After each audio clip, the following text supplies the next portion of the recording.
Good morning from beautiful Southwest Florida. I'm going to do a quick video on things that I thought really went well, really worked. Then I'll probably have one somewhere down the line of what didn't work, but mostly they're coming up. They're going to be on lessons I learned, some observations. I'm busily every day writing between about 500 and 800 words a day about the trip, things that happened, and some of those kinds of things. So stay tuned for all of that. I've made re-entry into my life fairly easily. I'm still doing some walking and doing some things, but I want to remind you that I did a lot of research on this. Two and a half years ago, I had never heard of the Camino Santiago, and then when I heard of it, I heard of it a lot and decided I wanted to do it. There's several routes. I chose the longest, but probably the best known and the one that's traveled the most, the Frances route. So, as has been my custom throughout my adult life, I really research something as thoroughly as I possibly can, knowing that there's still going to be surprises. But I try to uncover as many things as I can. And they're getting ready to trim palm trees today, so you see the equipment is out. So one of the things that I did was shoes. I knew that, to do over 1,000,000 steps, your feet are going to take quite a beating. I ended up going with a shoe called Topo. This is not the shoe I wore, but it's just like the one I wore, except the one I wore was black.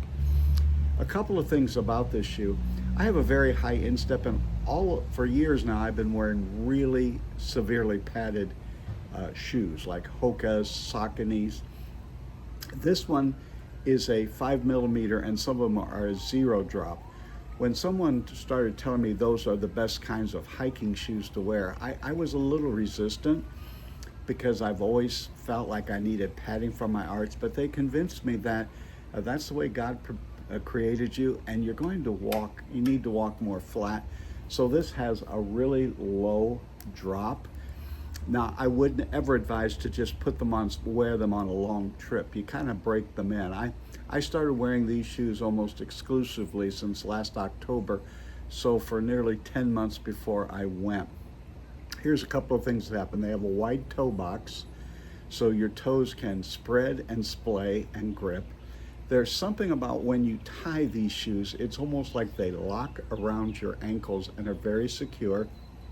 And they have great grips on the bottom, which proved indispensable on the Camino, as so much of it was up and down. Now, I realize it's a personal preference, whatever kind of shoe you want, but these shoes were lifesavers for me, and the pair lasted. I left them in Spain because I was so weary of that pair of shoes, but I highly recommend getting one with a large toe box.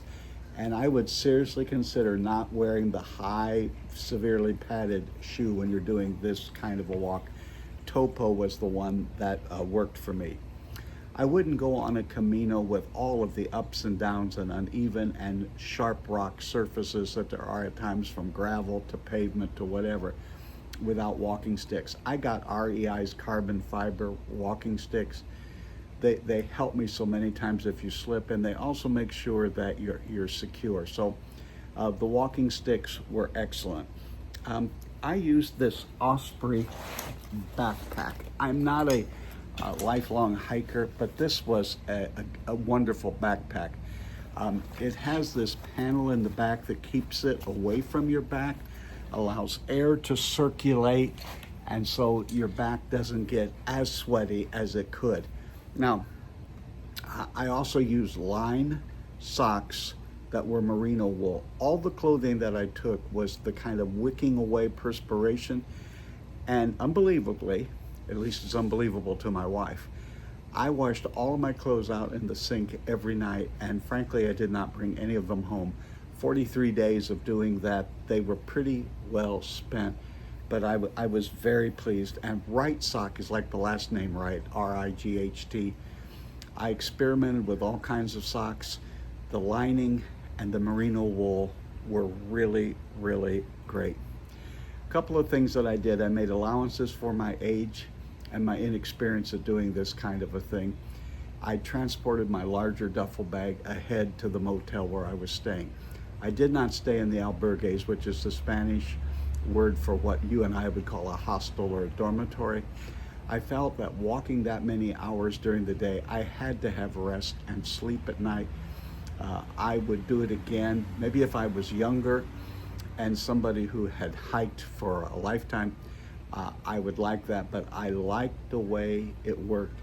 There were no hitches ever. I'm somewhat amazed at how expediently it went, having my bag transported ahead. And in the bag that I wore, I carried snacks, extra socks, blister prevention, and all of those kinds of things. What also worked well was my feet were sufficiently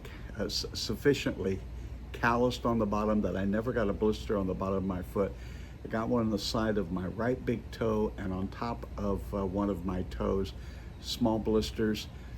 What I learned was that whenever you have a hot spot, you stop immediately wherever you are on the trail and you tend to it. And I had some Vaseline that was in a roll-on as well as Foot Glide. I would make sure I coated my feet with those. My feet never gave me trouble. Finding a rhythm. I kind of planned out my rhythm. The first couple of days I got thrown off because it was such a challenge and so hard, and I'll talk about that. Another thing that went well was I was encouraged to listen to my body. And when you're out there walking, you're really pretty well in tune to yourself, and I did that.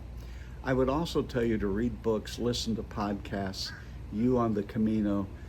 I'm getting ready to be interviewed on another podcast today, and it is going to be excellent, and I will give you the names of those in the future. So a lot of things went right, but it doesn't matter how well you plan, like in all of life. There are always curveballs, there are always unforeseen circumstances, and there certainly were those. But as in anything in life, you never attempt anything big without trying to break it down into bite-sized pieces, researching it, practicing doing what you need to do. And I found, for the most part, all of that went exceedingly well. So don't ever do something like this without doing a little bit of research, a little bit of planning. I don't mean for 5 years, but just sort of think your way through some of the processes. There'll be things happen that you never thought of, sort of like life. My phrase that I'm describing the Camino is in Spanish: duro pero hermoso como la vida. Beautiful but hard, hard but beautiful, just like life. I'll be back and talk to you later about some of the lessons that I learned on the Camino. Have a great day, and I'll talk to you soon.